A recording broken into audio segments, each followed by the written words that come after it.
아멘. 한국에서 청소년들을 대상으로 해서 재미난 질문을 하나 했어요.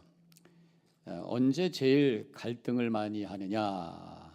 여러 가지 대답이 있는데 그 중에 제가 몇 가지를 한번 소개하면은, 중국집 가가지고 짜장면 먹을까 짬뽕 먹을까 할 때, 또 한 가지는 엄마가 너 맞고 대답할래? 대답하고 맞을래? 그럴 때, 그 다음에 세 번째로는 가출을 하려고 그러는데 비가 쫙 올 때 나갈 건가 말 건가. 그 다음에 버스 막차가 오는데 화장실 가고 싶어요. 그래서 버스를 타야 될 건가 화장실을 가야 될 건가, 이런 갈등 얘기를 쭉 하면서 재미있게 읽었는데, 제가 이 말씀을 드리는 것은 우리 성도님들이 행여나 교회에 오실 때, 예배 보러 볼 때에 갈등하신 분이 있나 그런 생각이 들었어요. 토요일 날 드라마를 그냥 몇 편을 밤새고 봐가지고 새벽 늦게 자가지고 아침에 일어났는데 예배 시간 30분 전 갈 건가 말 건가, 혹시 그런 갈등 해보셨어요? 교회 가려고 문을 딱 열었는데 소나기가 쫙 오니까, 비 오니까 그냥 집에서 예배 보지 뭐, 이런 생각 혹시 들었던 적은 없으세요? 열심히 애들하고 같이 왔는데 주차장에 자리가 없어가지고 그냥 이 김에 그냥 집으로 갈까 어디 찾을까 고민해 보셨어요? 교회 오다가 부부싸움이 나가지고 기분이 상해가지고 예배 이번에 참석을 해야 될까 말아야 될까, 이런 고민 또 해보셨던 적이 있으세요? 예배가 우리에게 갈등의 대상이 된다면 안타까운 일이죠. 우리가 일주일 동안 열심히 살다가 주일 아침 일찍 일어나서 집 깨끗이 치우고 샤워하고 가족들과 함께 복음 성가를 들으면서 자동차로부터 예배가 시작되는 모습이, 그래서 예배를 감격으로 하나님께 드리는 것이 마땅한 모습이 아닌가 그렇게 생각합니다.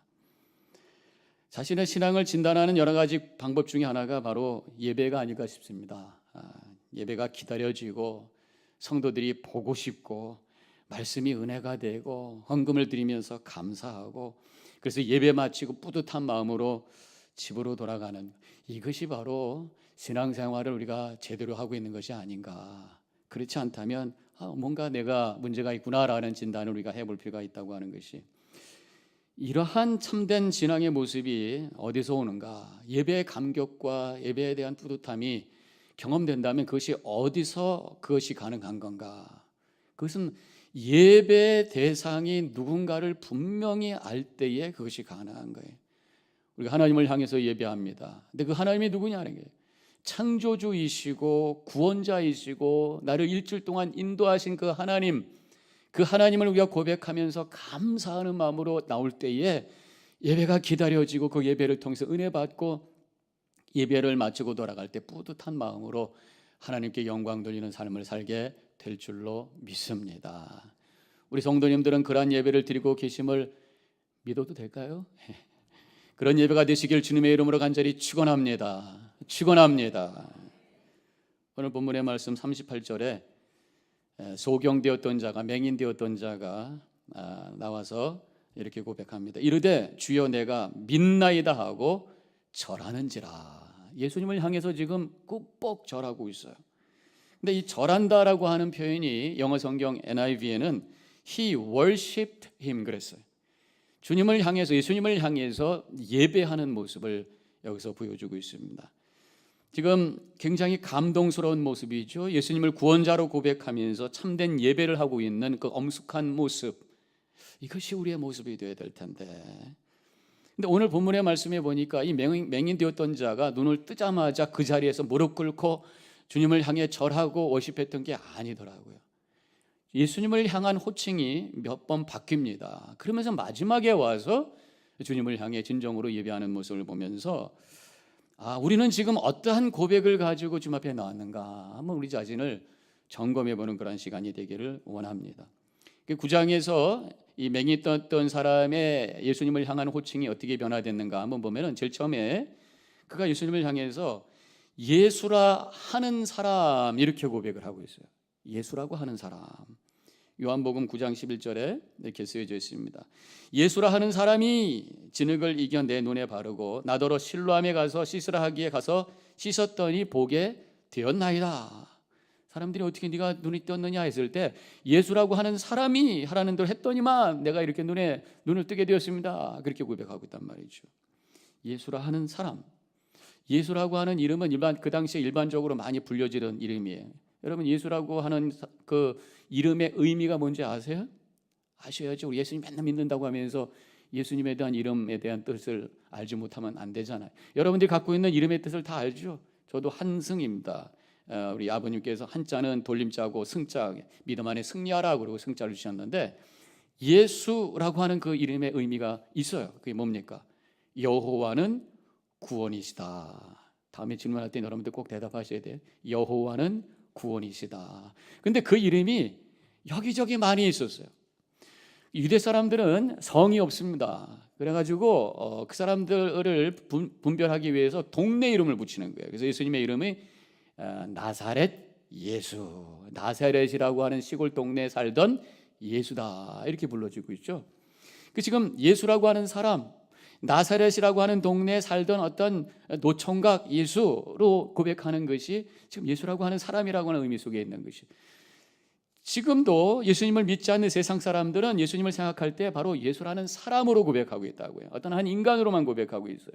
그래서 2000년 전에 자칭 하나님이라고 그래가지고 사형을 받았던 예수라고 하는 사람이라고 생각하는 사람이 있습니다. 조금 그래도 예수님에 대해서 존경하는 사람은 기독교라고 하는 종교를 창시한 사람, 또 4대 성인 중에 한 사람으로 고백하고 있어요. 예수님을 알고 있지만 아직도 예수님을 진정으로 예배하고 경배하지 않는 모습이죠. 그저 예수님을 상식적인 수준에서 고백하고 있는 모습이라고 할 수 있습니다. 혹시 우리가 신앙생활 하면서도 예배를 드리고 있으면서도 아직도 예수라고 하는 사람으로 고백하면서 이 자리에 앉아 있다면 참 안타까운 모습이라고 할 수 있어요. 혹시 행여나 내가 그런 모습이 아닐까? 우리 한번 점검해 볼 필요가 있습니다. 이런 분들의 특징은 성경을 예배 시간 외에는 절대로 열어보지 않습니다. 하나님의 말씀으로 고백하지 않으니까, 계시의 말씀으로 고백하지 않으니까. 설교는 듣지만 기억나는 것이 그저 예화와 유머밖에 없어요. 성경에는 많은 거룩한 단어들 많이 사용합니다. 은혜라는 단어, 복음이라는 단어, 성령, 또 천국, 감사, 많은 단어들이 있는데 그 단어 별로 와닿지 않으니까 기억나지 않습니다. 그저 이야기와 유머만 기억이 나서 나중에 기억나는 게 그것만 있다면 예수님을 진정으로 고백하고 있는 것이 아니에요. 예배를 드리고 있지만 감사의 감격보다도 여전히 불평과 불만과 세상적인 생각으로 가득하다면 예수님을 구원자로 고백하고 있지 않는 거예요. 그 예배로 드리지 아니하고 강연회로 듣고 있는 것이고 어떤 의식에 참여하고 끝나고 돌아가는 모습이라고 하는 것이죠. 예배에 오는 것이 주님께 영광 돌리는 것이 아니라 나 자신의 필요를 채워오는 것이라고 생각할 수 있다고 하는 거죠. 그저 예배를 통해서, 말씀을 통해서 내 마음의 평안을 얻어볼까? 예배 후에 오래간만에 친구 만나서 일주일 동안 회포를 풀어볼까?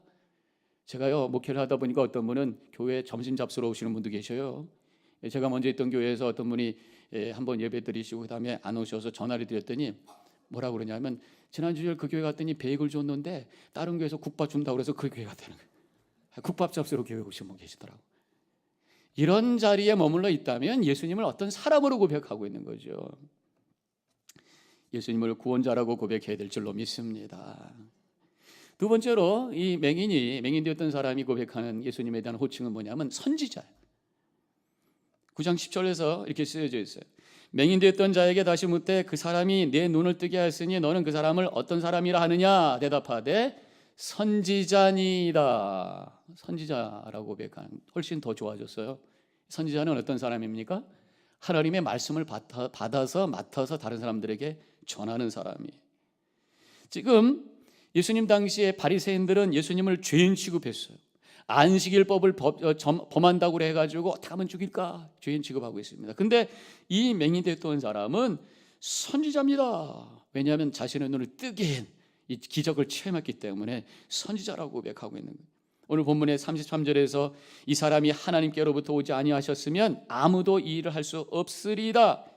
어떤 사람이 아니라 이제는 하나님으로부터 보내심을 받은 그런 분입니다. 선지자입니다. 말씀을 주시는 분입니다. 라고 하면서 고백을 하고 있는 거죠.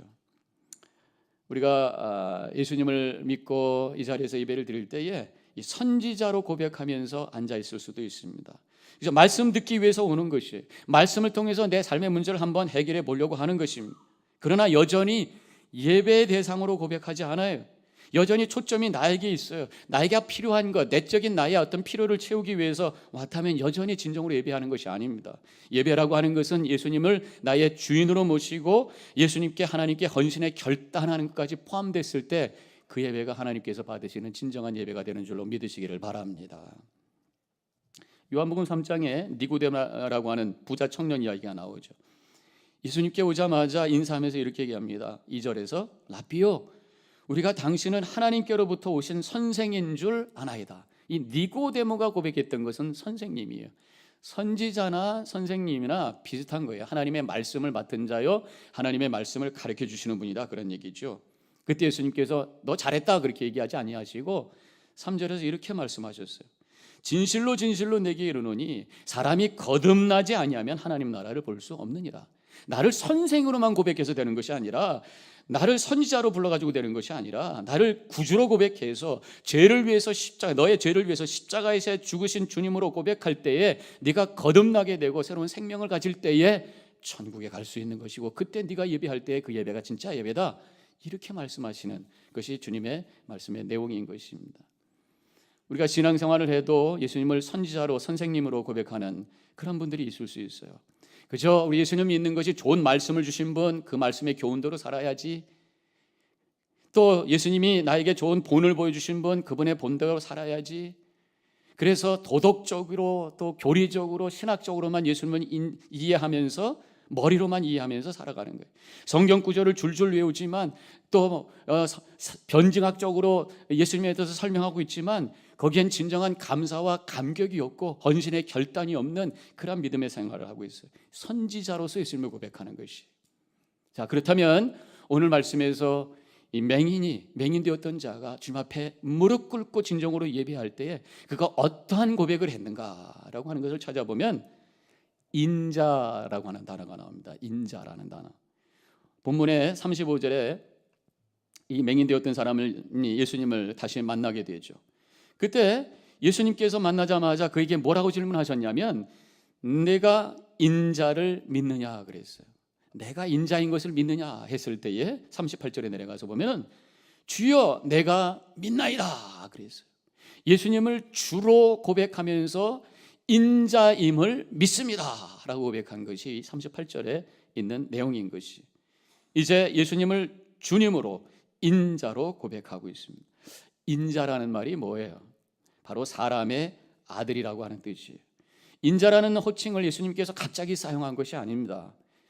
성경에 보면 인자라는 단어가 자그마치 186번이 나오고 구약에 100번 나오고 신약에 86번이 나오는데, 이 구약에는 주로 다니엘서와 에스겔서에서 나오고 신약에는 복음서에서 나오면서 예수님이 직접 언급을 하신 것이 바로 인자라고 하는 호칭이에요.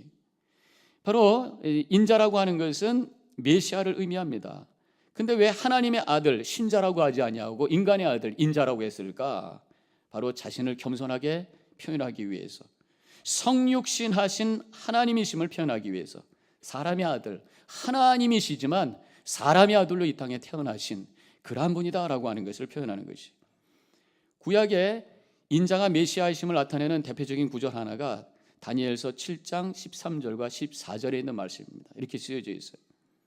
내가 또 밤 환상 중에 보았는데 인자 같은 이가 하늘 구름을 타고 와서 옛적부터 계신 이에게 나아가 그 앞으로 인도됨에 그에게 권세와 영광과 나라를 주고 모든 백성과 나라들과 다른 언어를 말하는 모든 자들에게 그를 섬기게 하였으니 그 권세는 소멸되지 아니하는 영원한 권세요 그의 나라는 멸망하지 아니할 것이니라, 이렇게 말씀하고 있습니다. 바로 인자가 어떤 분이냐, 하나님의 권세와 영광과 나라를 다스릴 수 있는 그런 권위를 받은 그런 분이다, 메시아다라고 하는 것이 바로 이 말씀입니다.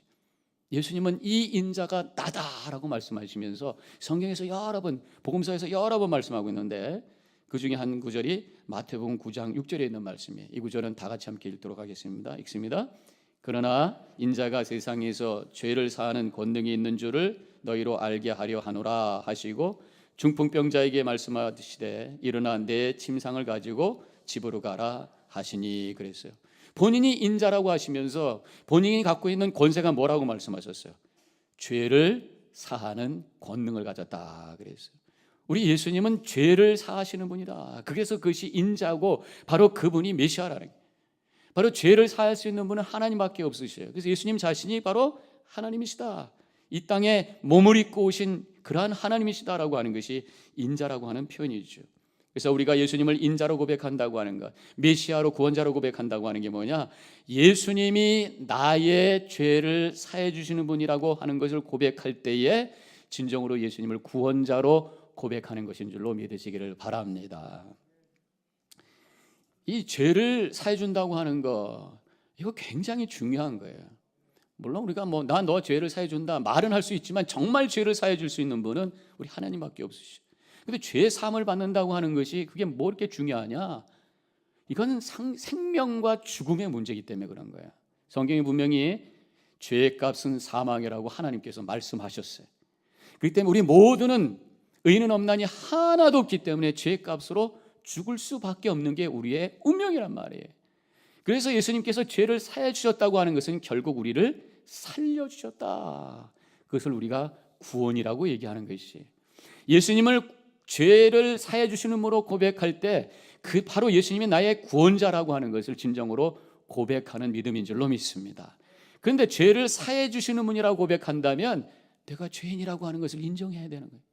내가 죄인이라고 하는 것을 인정하지 않으면 그분이 죄를 사해 주시는 분이라고 하는 게 별 의미가 없어요. 내가 죄인인 것을 인정해야 돼요. 그런데 문제는 내가 죄인인 것을 인정하는 게 쉽지 않다 그런 얘기입니다. 특별히 우리 믿지 않는 분들한테 복음을 막 얘기하면은 내가 왜 죄인입니까? 그리고 어떤 분은 멀쩡한 사람 죄인 만들어서 나 교회 안 갑니다. 그런 사람도 있어요. 근데 왜 그럴까? 죄가 뭔지를 몰라요. 죄에 대해서 무지한 거예요. 또 죄에 대해서 둔감하기 때문에 그런 거예요. 사람들은 죄를 자꾸만 합리화합니다. 죄라고 하는 것이 어디 있습니까? 그냥 선의 부족이죠. 부족한 것뿐입니다. 그저 인간의 한계입니다. 인간은 딱 그런 겁니다. 이렇게 생각합니다. 또 죄라고 하는 것이 아니라 그것은 인간의 하나의 개인의 비밀일 뿐입니다. 이런 얘기도, 이렇게 얘기하는 사람도 있어요. 비밀이 드러나기 전까지는 죄가 아닙니다. 이런 생각을 하는 사람도 있어요. 제가 언젠가 한국에 교육방송을 한번 봤었던 적이 있었는데, 딸끼리 친구인데 그래서 엄마가 친구가 됐어요. 근데 엄마들끼리 서로 얘기하다 커피 한잔 하면서 얘기하다가 우리 한국의 교육이 틀렸다고, 이 사교육 때문에 다 망했다고, 이 과외시키면 안 된다고 막 그러다가 우리라도 그럼 우리 과외시키지 말고 그냥 학교 교육만 가지고 애들 잘 한번 교육을 시켜봅시다. 그래서 그럽시다. 서로 그냥 의기가 투합이 됐어요. 그런데 애들이 시험을 보는데 점수가 잘 안 나와. 그러니까 흔들기 시작하는 거예요. 그러자. 그래도 그러지 맙시다. 우리가 끝까지 우리가 약속하고 애들 과외시키지 맙시다. 근데 한 엄마가 마음이 이제 다 바뀌었어요. 그래가지고 야, 딸한테 너 옆집에 그 대학생이 있는데 다 얘기해놨으니까 가서 너 과외해. 그러니까 이제 그 딸이 친구하고 약속했는데 엄마 그럼 어떻게 해? 이건 비밀이야.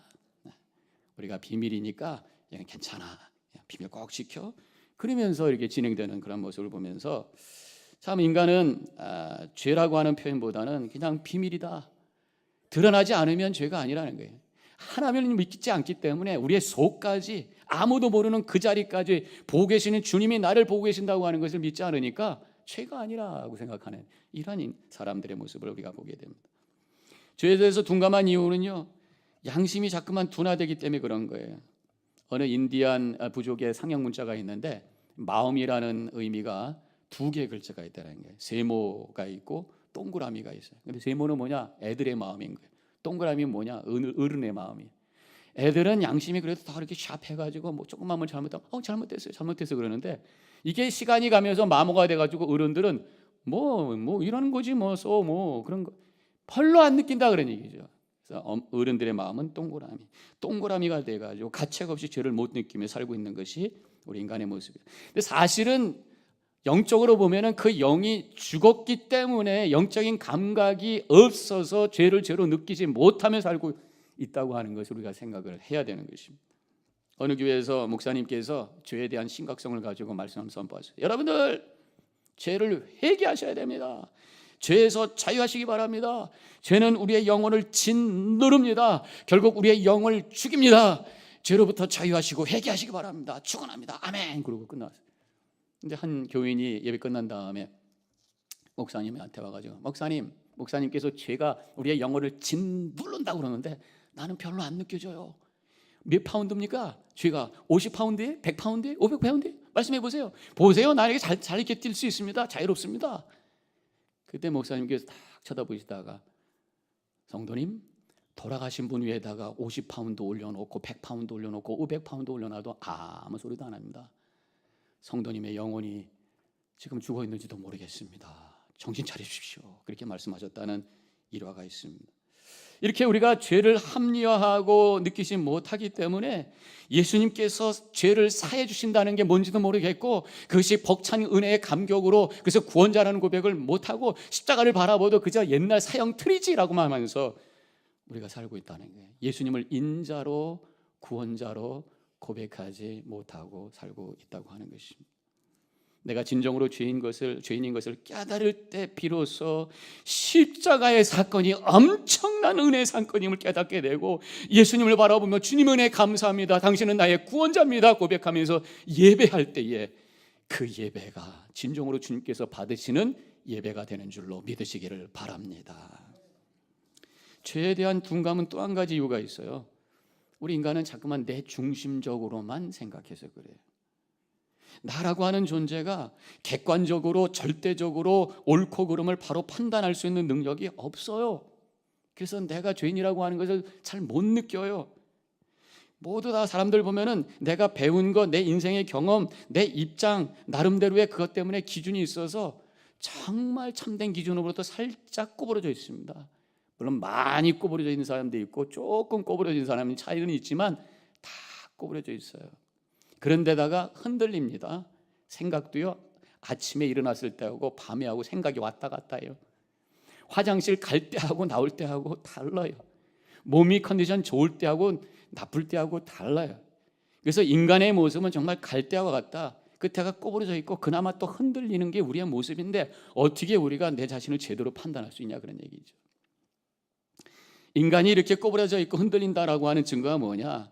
우리가 갈등하잖아요. 서로 옳대. 두 사람 얘기 들어보면, 싸우는 사람 두 사람 얘기 들어보면 이 사람은 이 사람 나름대로 너무나도 확실하고 너무나도 억울하고 너무나도 자신 있어. 이 사람 얘기 들어보면 또 자기 입장에서는 확실한 거예요. 저 사람 상대방이 다 잘못했대. 이거 해결이 안 돼. 그래서 해결하려고 그래가지고 이제 법에 갑니다. 법에 의해서 결정이 되지만 법도 흔들리는 게 요즘 세상입니다. 한국에도 보면은 정권이 바뀔 때마다 똑같은 법이 적용이 달라집니다. 요즘에 또 여성들이 어제 보니까 2만 명이 모여가지고 데모합니다. 왜 남자들에게는 그렇게 관대합니까? 이 나라가 남자들은 이렇게 관대한 법이 여자들은 어떻게 됩니까? 뭐 그러면서 막 지금 데모하고 있잖아요. 그래서 세상을 이렇게 흔들리고 있어요. 사사기 77장 6절에 보면은 사람마다 자기의 소견에 옳은 대로 행하였더라. 이것이 사사기에만 특징이 아니라 지금도 우리가 경험하고 있는 우리의 죄의 현실이라고 하는 것입니다. 스스로가 바로 판단할 수 없는 인간의 한계를 깨닫고, 그래서 절대 진리 하나님 말씀 앞에 무릎을 꿇고 절대자인 하나님 앞에 무릎을 꿇고 섬기는 것이 바로 진정한 믿음의 모습인 줄로 믿으시기를 바랍니다. 하나님을 우리의 통치자로 고백하면서 그 말씀대로 살아갈 때만이 내 자신이 죄인인 것을 알고 서로를 인정하면서 거기에 평화와 사랑의 공동체를 세울 수가 있어요. 근데 가만히 또 보니까요, 말씀을 많이 공부하고 말씀을 많이 안다는 분들이 정말 회개하고 정말 사랑하더냐? 그것도 아닌 것 같아요. 말씀을 많이 하니까 그것을 나의 기준으로 삼아가지고 다른 사람 잘못했다고 정죄만 막 하면서 바리새적으로 신앙생활하는 분들도 덜어 있는 것을 보게 됩니다.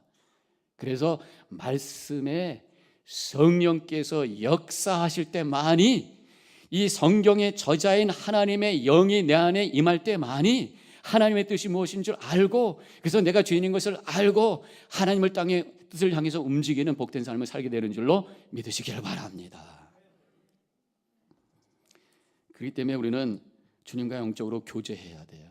말씀만 가지고 되는 것이 아니라 말씀을 써서 우리에게 주신 주님과 영적으로 교제하면서 그분의 마음을 알아야 돼요. 주님을 바라보셔야 됩니다. 영의 귀를 열고 영의 눈을 뜨고 주님을 바라볼 때에 정말 내가 죄인인 것을 깨닫게 되고 회개하게 되고 주님의 은혜를 감사하고 주님의 뜻대로 살아가면서 우리 주변에 하나님 나라를 세울 수 있는 복된 삶을 살게 되는 줄로 믿으시기를 바랍니다. 회개하는 사람이요, 죄가 더 많아서 회개하는 게 아닙니다. 회개하는 사람은 하나님의 말씀과 성령의 감동으로 죄를 깨닫게 되어서 회개하게 되는 줄로 믿습니다. 어떻게 보면 죄가 더 많은 사람들 회개 안 해요. 근데 별로 죄가 없는데도 성령께서 역사하셔서 그 영의 감각이 살아서 작은 거 하나도 그것이 아파서 답답해서 하나님을 향해 통회하면서 주님의 은혜를 깨닫는 삶을 살게 되는 거예요. 모든 사람들은 다 죄인입니다. 그러나 회개하는 죄인과 회개하지 않는 죄인이 있고, 죄인인 줄 아는 죄인과 죄를 모르는 죄인이 있을 뿐이라고 하는 것이, 진정으로 회개할 때에 십자가가 보이고 진정으로 회개할 때 예수님이 구원자로 고백이 되면서 주님을 향해 진정으로 예배하게 되고 그 예배를 주님께서 받으시는 줄로 믿습니다. 오늘 자신을 한번 되돌아보시기 바랍니다. 내가 예수님을 어떻게 고백하고 있는지, 나도 그저 예수라고 하는 어떤 사람으로 인정하며 살고 있나요? 예수님을 그래도 그보다는 더 나아요, 선지자로, 선생님으로? 그거 갖고 안 됩니다. 예수님은 우리의 구원자이신 줄로 믿습니다. 나의 죄를 고백하시고 십자가 붙으시고 예수님을 구원자로 고백하면서 주시는 그 은혜 속에서 감사와 찬양을 돌리며 결단하며 가정과 교회 안에 주변에 하나님 나라를 세워서 기쁨 가운데 걸어가시는 우리 모든 성도님과 제가 되기를 주님의 이름으로 간절히 축원합니다. 기도하십시다.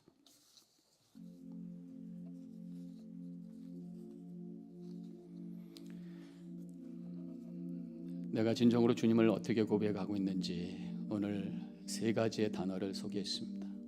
예수라는 사람, 선지자, 인자. 정말 내가 어떻게 주님을 고백하며 믿음 생활하고 있는가 점검해 보시고, 오늘 나를 위해 십자가에 달려 돌아가신 예수님, 내가 죄인인 것을 인정하며 그 앞에 엎드려 믿음으로 고백하며 주님 앞에 진정으로 예배하는 주님의 자녀들 되시기를 바랍니다. 결단하시기 바랍니다. 잠깐 묵상합니다.